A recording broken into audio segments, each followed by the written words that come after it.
Hi, this is yet another video about the auxiliary air valve of the Bosch L-Jetronic. I am now, or have run out now, of the replacement part that I had found. That was a direct replacement. And so we still have to find a solution. There is, as I mentioned in the other video, missing parts.de. So missing parts in one word, no hyphens, no dots, .de. And they are Bosch certified and are selling a repair kit, so that's something I still have to try out. And I'm also going to the SEMA/Apex this November in Las Vegas to see if I can talk to manufacturers to actually make an adjustable auxiliary air valve. That would be one where you can adjust the initial cold idle RPM as well as the duration of raised idle. And that might be a solution that helps everybody. And by everybody I mean, if you check who used this valve, I know off the top of my head it's Opel, Ford of Europe, Audi, BMW, Mercedes, Porsche, Volkswagen, Fiat, Alfa, and so on and so on. So tons of people use that valve, and it might be good to have an adjustable one so everybody can solve that problem once and for all, and also to their liking. One quick interim solution came to my mind recently, and I have tried that out on the car behind me, SC356. There will be a video, the video will show that. I'm recording again after the fact. And what I did was I bought a $3.67 drip irrigation valve on Amazon.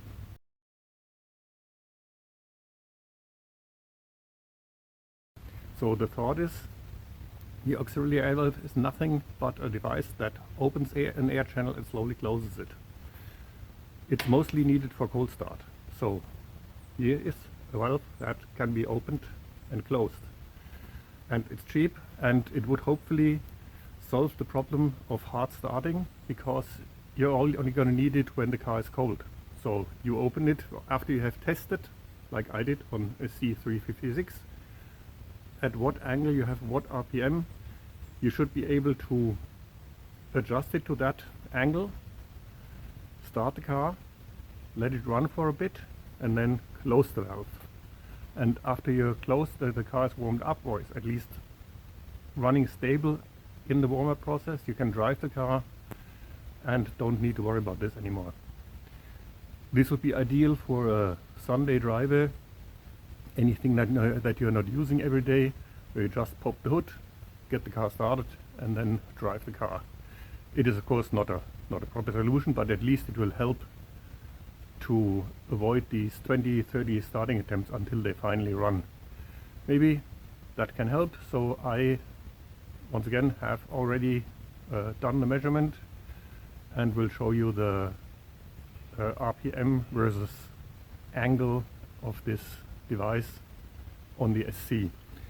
And normally, if this was a flap, the opening would be scaling to cosine of this angle here, this being 0 degree, this being 90 degree, and actually no, it would be 1 minus cosine. That would be opening. Anyway, so what I found was slightly different, but you're going to see that in the video now. I'm now putting the temporary valve in. Goes between the U-hose here and the hose coming from the intake, and then try to start the car.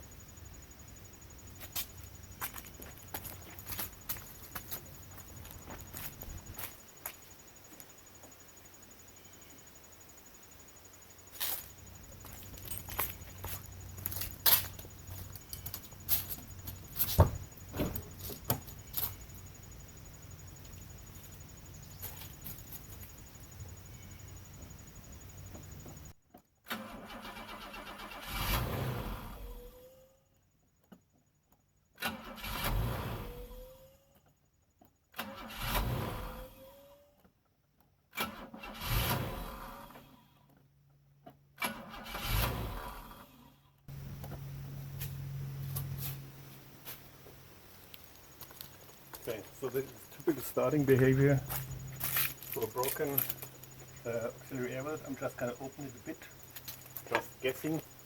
This is about 45 degrees.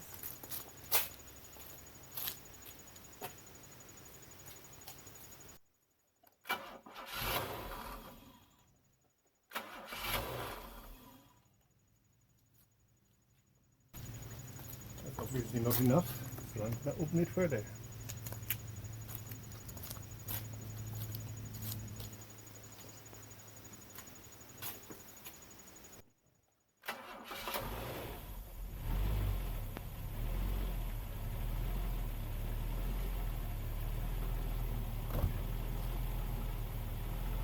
Okay, so that worked.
These are the data I just measured outside.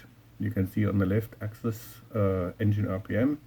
On the horizontal axis it's the valve position in degrees. 0 degrees is fully closed and low RPM, and 90 degrees is fully open and high RPM. You can see that there seem to be 3 distinct regions. On the bottom the car responds with 3 RPM per degree. In the middle with 28 RPM per degree, and on the top with 10 RPM per degree. This should be 1 minus cosine curve, but only if the valve opening is a flap. It isn't, it is something different, and honestly I'm too lazy to do a proper calculation on that. It's a U-shaped channel that opens, and I don't want to do the integration and everything. So anyway, what I see is this, and the goal in this exercise is to find for the bitte a good starting opening. And if you look at 1500 RPM, which is always a good starting RPM, gold start RPM, you'll see that in the case of the bitte this would correspond to about 35 degrees of valve opening. And that is what I was after. So if you use this, if you too use this little drip valve, I would recommend that you do something similar. I don't have to take the whole curve, but maybe you do it between 20 and 70 degrees or something, just to get a rough idea. That would bring you very likely into the steepest rise of RPM over angle, and then you can decide for yourself what the ideal setting is. Just mark it, and then every time you start the car, which in case of a, let's say, Sunday driver, that would be not a big deal. You would open the hood, you would turn it to the specified degrees, start the car, let it run a bit, maybe a minute or two, until it stays on. When you close the valve, you can always try if it is dying or not.